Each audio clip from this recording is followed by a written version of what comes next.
अस्सलाम वालेकुम नाज़रीन, welcome to my channel Fazan tips. दोस्तों, मैं आप तमाम लोगों को अपने चैनल फ़ज़ान टिप्स पर खुश आमदीद कहता हूं।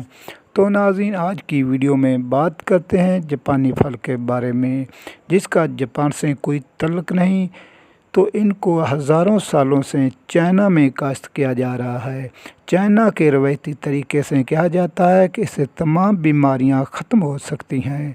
तो इसे इस्तेमाल करने से बॉडी में जो मसले होते हैं वो सब ख़त्म हो जाते हैं। तो आपको जापानी फल इस्तेमाल करने के फ़ायदे बताऊंगा। तो इस तो पहले चलते हैं वीडियो की जानिब। तो नाज़रीन, वीडियो को मज़ीद देखने से पहले अगर आप मेरे official YouTube channel Fazan tips पर न्यू हैं तो इसको सब्सक्राइब कर लें और साथ ही खड़ी हुई घंटी को दबा दें, ताकि इस तरह की तमाम इन्फॉर्मेशन वीडियो का नोटिफिकेशन आपको सबसे पहले मिल सके। 2 छोटे से जापानी फल इस्तेमाल करने से आपकी डेली की ज़रूरत 55% विटामिन ए, 22% विटामिन सी और 6% विटामिन ई, 5% विटामिन के, 8% विटामिन बी। तो इन जापानी फलों में बहुत ज़्यादा ताकत होती है, जो अपनी बॉडी में सेल होते हैं उनको ताकत देते हैं। जितनी भी बड़ी बीमारी है वो सेल डैमेज होने की वजह से होती है। जिसके अपने लब के सेल डैमेज होते हैं तो अपने शुगर का मसला पैदा हो जाता है। इस तरह अपने दिल के सेल डैमेज होते हैं तो वो दिल की ताकत देते हैं। और अगर जिगर के सेल डैमेज हो जाते हैं तो जापानी फल जिगर को ताकत देते हैं। अगर आप 15 दिन रोज़ाना जापानी फल का इस्तेमाल कर लें तो आपका बाल और स्किन बहुत खूबसूरत हो जाएगी।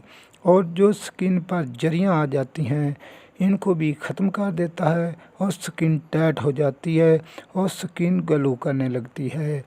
चाइना में दिल के मरीज़ों को जापानी फल का इस्तेमाल कराया जाता है, क्योंकि अपनी बॉडी को दुरुस्त रखते हैं, क्योंकि इसमें बहुत सारी मदनियात पाई जाती है।